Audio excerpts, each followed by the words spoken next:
Hey, Charlie. First of all, I want to thank you for speaking here. I think it's important to be exposed to differing ideas, even if you don't necessarily agree. I think that's how consensuses are reached. So moving into my question, you mentioned that you don't think there's any institutional racism left in this country.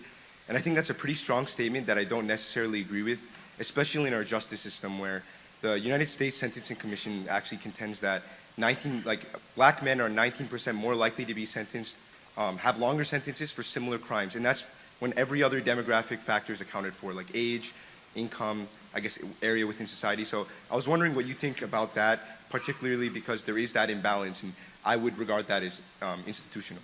So. Is the quality of their legal representation factored into the study?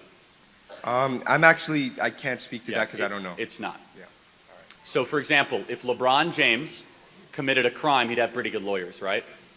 Most likely, yeah. Yeah. So maybe it's an income and or legal quality point, not a race point, right?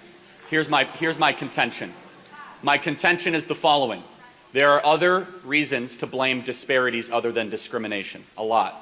And one of my biggest learning moments today on campus is how almost everything gets attributed to racism or discrimination. There's a fabulous book I encourage all of you to read. It should be required reading by black economist Thomas Sowell called Discriminations and Disparities. It might be the other way around, disparities, whatever. I think it is discrimination and disparities. And he makes the argument there are hundreds of other potential explanations for not just racial groups, but smaller than racial groups, how you go locally, linguistically, and all this. So I encourage you to look at that. And you have to factor that in. I don't think for a second, and you wouldn't either, that Oprah Winfrey, who has a house right down the street, if she committed a crime, that somehow she would not be able to get the best legal help. It's not about skin color as much as it is income, which is not about race. It's about other choices, such as, is there a father in the home?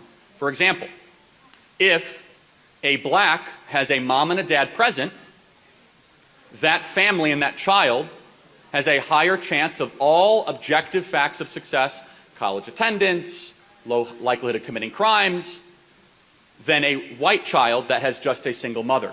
You see, fatherhood transcends color lines. And what we have learned through massive macroeconomic studies is that when blacks have fathers around, not only do they succeed as much, they succeed even more sometimes than white families. And that is my contention. Thank you for being here.